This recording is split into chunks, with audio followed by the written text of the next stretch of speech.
The end of June is actually pretty big for Nintendo Switch owners, with many big ports finally coming to the system. You have Wolfenstein 2, which is a first-person shooter that looks absolutely gorgeous. They've included gyro controls for the game as well. It was a game that a lot of PS4 and Xbox One owners did not pick up due to the heavy third-party holiday season, and it looks like it's going to be a great fit on the Nintendo Switch. You also have the Crash Bandicoot trilogy coming to the Nintendo Switch as well. The remastered version of all of these games on the cartridge for the Nintendo Switch. It looks like it's going to be a really good time. But there's one game on the list that is the third-party port coming to the Nintendo Switch that I think a lot of people aren't talking about enough, and that is Ys 8. Now, the Ys series has been around for a while. I remember the first game being on the Master System way back, nearly 30 years ago. And as far as the series is concerned, I know it's an action RPG, but it's nothing I've really followed very closely. The only game that I've really sat down and played all the way through in the Ys series was Ys Origin, which was available on Steam that I reviewed many years ago.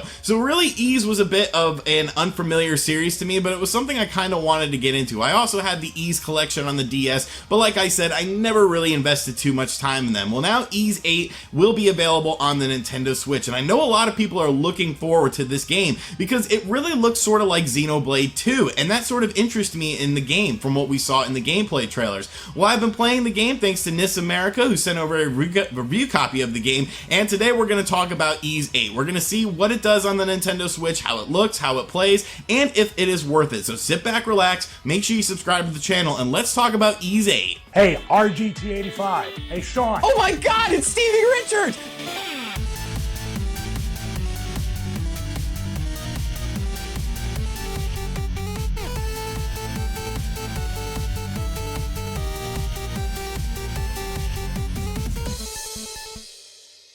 So I'm sure you guys are wondering about the story of Ys 8, and I'll keep this part of the review as spoiler-free as possible, as I don't want the experience to be ruined for you. I'll definitely not talk about major plot lines, but there are a few things that sort of tie into the gameplay of the game that we do have to mention, but spoiler-free as possible. So the game starts out, and you're playing as a character named Adol. You are on a big boat, and basically you work on this boat. You are pretty much providing security. It is a cruise liner for very high-end people. There's a lot of, rich people on this boat, and you're talking with the captain of the boat and basically talking about this mysterious island that's sort of like the Bermuda Triangle. Supposedly, rumor and legend has it that people have been sucked into this island and have never been able to escape. Well, the captain sort of veers a bit towards the island so you can get a better look at it. And of course, that was a terrible idea. Because of this, a giant tentacle hits the ship, sort of like a big kraken, and you're like, oh my God! And the next thing you know, you wake up on this mysterious island, alone, without any equipment, and you don't know what's going on.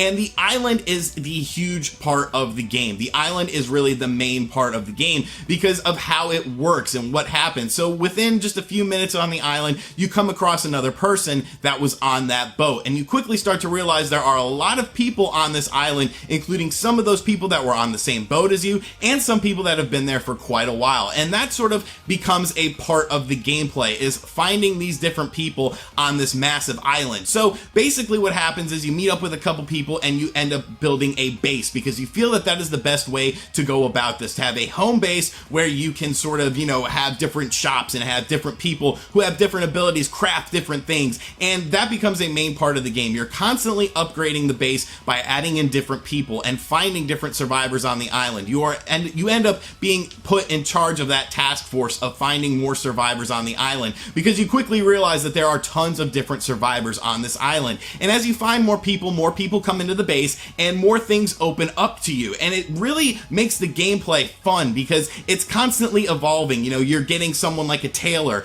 who can make armor. You're getting someone who can craft different potions and things like that. So it really opens things up. It really keeps the gameplay pace really fast and fluid because you're having to constantly upgrade this and you get more abilities. Now, as far as the combat is concerned, this is definitely an action RPG, but unlike something like Xenoblade 2, this is definitely heavy on the action part. In order to do an attack, you have to actually press a button, and the attacks are awesome. The gameplay and combat is really fast and really fluid. There's also special attacks that you can consistently upgrade and then unlock more attacks as you go along. You also get more attacks as you upgrade your weapons as well. You constantly can switch on the fly from different characters. You can have different characters in your party, and you could swap them out whenever you need to. Different characters can attack different creatures and do different sorts of damage. So some characters work better against other creatures than other characters do. So it sort of keeps you on their toes. You don't really have to switch all that often, but if you want to do the battle in the quickest way possible, then you will want to switch and use different characters. And I really like that about things. It sort of makes you learn how these characters work, what sort of enemies they're good against, and what sort of enemies they're not good against. Of course, these characters can attack you, and you will probably die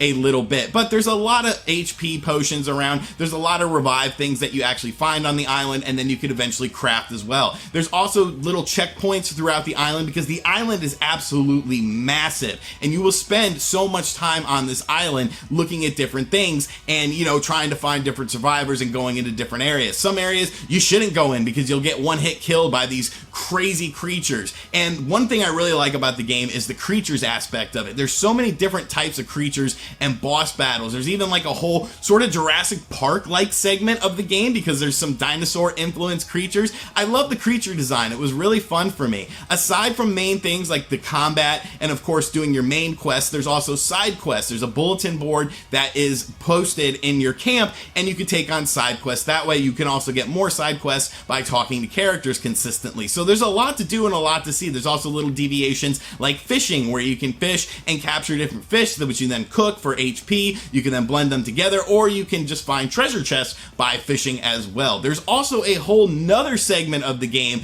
that's not based on this sort of primitive island style that I'll let you guys figure out on your own. But if you've seen that blue-haired girl in the trailer, she does play a part, because Adol constantly has different dreams about this girl, and she ends up becoming a part of the story as well, and even a part of the gameplay. So really, this game is freaking packed with gameplay. There's so much to do, there's so much to see, and the fact that the combat is action RPG and very fast and very fluid and very fun, and you can constantly upgrade things, you can constantly swap out different characters, it really lends itself to just, you want to keep playing. You never really get bored with it. There are certain areas on the island that you can only access with X amount of characters. So there's like a big boulder in the way, and you need 10 people in your camp in order to move this, but maybe you only have 9. So then you have to find that 10th person, and then you get another path deeper into the island, deeper into the game. And there's just so much to do and so much to see. There's a lot of deviations in the flora and the fauna of the areas as well that you visit on the island. Not everything is necessarily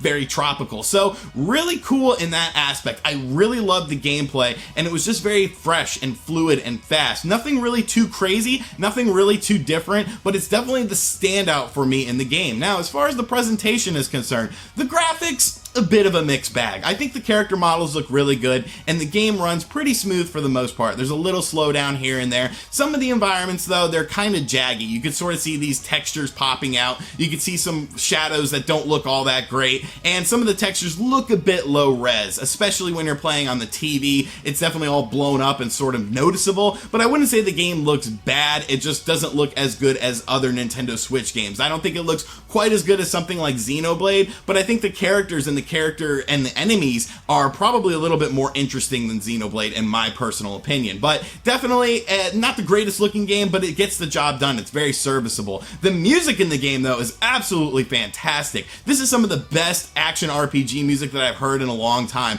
It definitely suits the different areas that you're in. It definitely feels, you know, get your blood pumping. It's like, yeah, we're gonna kill this creature, this massive boss thing that's like 20 times the size of me, and we're gonna find these people, and we're gonna save ourselves, and we're gonna save this island. The music was definitely a highlight for me as well within this game. So we've pretty much covered the game, and we have to come to our conclusion. Is it worth it? Now, Ys 8 did release on the PS4 and the PlayStation Vita last year. So if you own one of those platforms, you could probably pick up the game for cheaper on those platforms. The main Nintendo Switch difference is, of course, the portability aspect, but once again, if you have a Vita, you could play the game portably as well. And the Nintendo Switch version includes all the DLC costumes, and it's very easy to access them. You just simply go to a menu, you click the different costume that you want to unlock, and then boom, you unlock it. So very easy. You don't have to do anything special to unlock the costumes or anything. But is it worth it? Is this a game you should have in your collection? Definitely. I don't care what platform you get it on. You want to get it on the PS4, you want to get it on the Vita, that's fine. You want to pick it up on the Nintendo Switch because that's all you own, that's fine too. This game is definitely a $60 game, and it's definitely worth it. You definitely get a lot of bang for your buck. If you're a fan of action RPGs, If you're a fan of games like Xenoblade, you will absolutely love this game. You might even like it a little bit more. I don't think the story is anywhere near as deep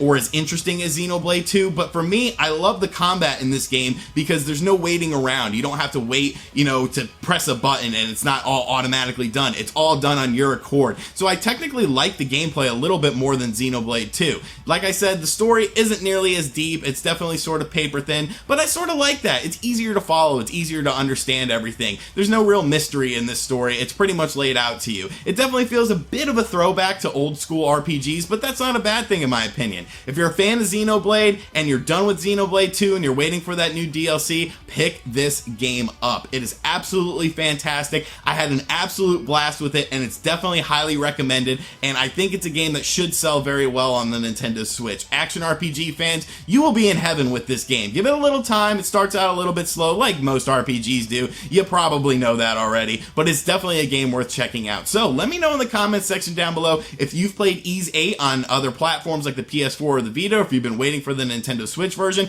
and if you plan on picking up this game. And once again, thank you to NIS America for sending over a review copy of this game. I had an absolute blast with it. Fantastic game, and definitely highly recommended by RGT85. And of course, thanks for checking out this video. If you're new to the channel, make sure you subscribe and turn on notifications. We're doing all sorts of news, reviews, all sorts of crazy stuff here on the channel. And if you really enjoyed it, check out all the links in the description box down below. Patreon, t-shirts, social media, all sorts of ways to keep up to date with RGT85. And I will catch you guys on the next video. Later.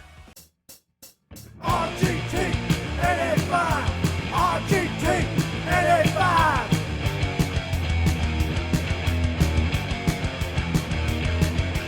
RGT 85.